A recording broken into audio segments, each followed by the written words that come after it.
La guerre du gaz aura-t-elle lieu?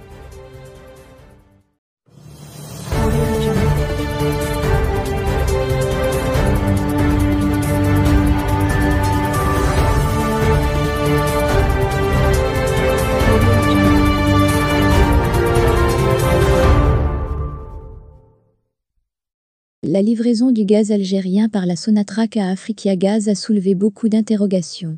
Il s'agit d'un contrat qui expire le 25 décembre 2021. Sera-t-il reconduit? Difficile de l'imaginer.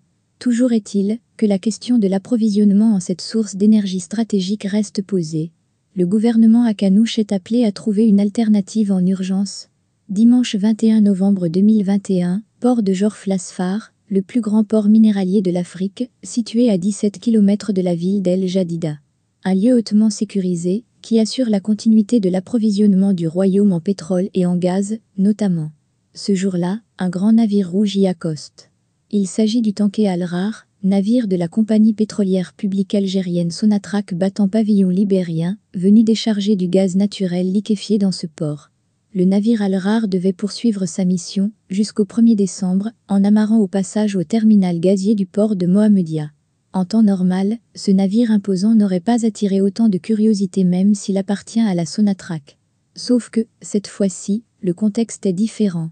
Rien ne va plus entre le Maroc et l'Algérie. Les locataires du palais d'El Mouradia ont imposé à leurs entreprises publiques de rompre leurs relations avec le Maroc.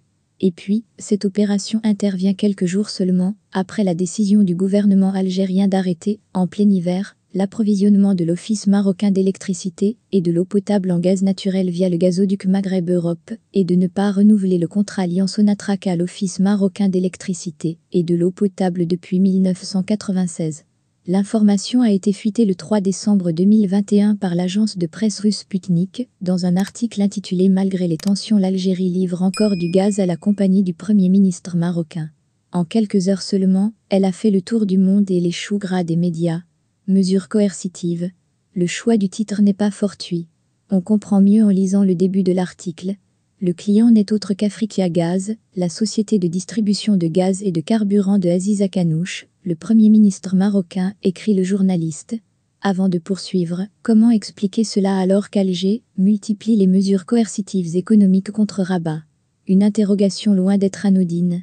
La suite en témoignera. Cette livraison, qui s'est déroulée dans un contexte marqué par de très fortes tensions entre les deux pays, peut paraître surprenante. Depuis l'annonce de la rupture des relations avec le Maroc, le 24 août, l'Algérie a pris plusieurs mesures coercitives à caractère économique à l'encontre de son voisin, notamment la fermeture de l'espace aérien aux appareils marocains et, surtout, le refus de poursuivre les livraisons de gaz via le gazoduc Gaz Maghreb Europe, soulignait Sputnik, tout en révélant que c'est le journaliste algérien Akram Krieuf qui en a fait le constat sur sa page Twitter, sur la base d'informations fournies par des sites de tracking maritime comme Vesselfinder, conclut Sputnik. Le site Vesselfinder nous apprend en effet que le navire Al-Rar a accosté au port de Mohammedia du 25 au 30 novembre 2021 avant de se diriger vers Algésiras le 2 décembre puis à Arzeu, Algérie, le 6 décembre. L'agence Sputnik est liée au service de renseignement russe, le SVR, héritier du redoutable KGB de l'ère soviétique, dont la proximité avec les services algériens est un secret de polichinelle. C'est dire que l'information diffusée par Sputnik était préméditée étant donné que la Russie demeure le principal concurrent du gaz algérien, en Europe en particulier, et avait un objectif principal, montrer qu'Alger continue d'entretenir une relation économique et commerciale spéciale avec l'entreprise appartenant au chef de gouvernement Aziz Akanouche. De cette manière, elle nourrit et entretient une polémique et une incompréhension en interne. Ce qui a fini par avoir lieu, puisque l'information a été largement commentée sur les réseaux sociaux avant de faire l'objet d'un débat au sein même du Parlement. Surtout que cette affaire a coïncidé avec une autre dans laquelle le nom de la société Africa Gaz est cité. Le 29 juillet 2021, Africa Gaz a signé avec la société britannique Sound Energy, spécialisée dans la prospection et la production gazière, un accord portant sur l'achat de parts du capital de l'entreprise anglaise à hauteur de 2,8 millions de dollars, en contrepartie de la vente et de la distribution, durant 10 ans, de la production du gaz à partir du bassin de Tendrara, à Figif, à l'est du pays.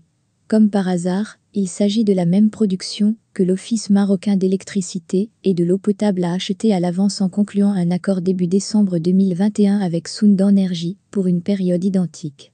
Abdellah Bouanou, député PJD, a dénoncé avec véhémence, le mardi 7 décembre 2021, ce qu'il a qualifié de conflit d'intérêts et souligné que Sound-Energy a accepté ce changement dans son tour de table lorsque sa filiale marocaine a reçu, en 2020, des mises en demeure du fisc relatives à des redressements fiscaux pour les années 2016, 2017 et 2018. Conflit d'intérêts. Une source autorisée à Afriquiagaz a confirmé à Maroc Hebdo l'existence du contrat commercial l'alliant à Sonatrach et insisté sur le fait que cette relation ne date pas d'aujourd'hui et qu'elle remonte à une quarantaine d'années. Cependant, la même source précise que le contrat a été signé fin juillet 2021 et qu'il prend fin en août 2022. La date fournie par la source Afriquiagaz est ce qui a attisé le plus la polémique sur les réseaux sociaux, où des milliers d'internautes se sont demandé comment l'Algérie, qui agitait déjà au début de l'été 2021 l'épouvantail du non-renouvellement du contrat Sonatrach Office marocain d'électricité et de l'eau potable, accepte de renouveler un contrat avec une entreprise marocaine privée appartenant de surcroît au chef du gouvernement pour la livraison du gaz propane et butane.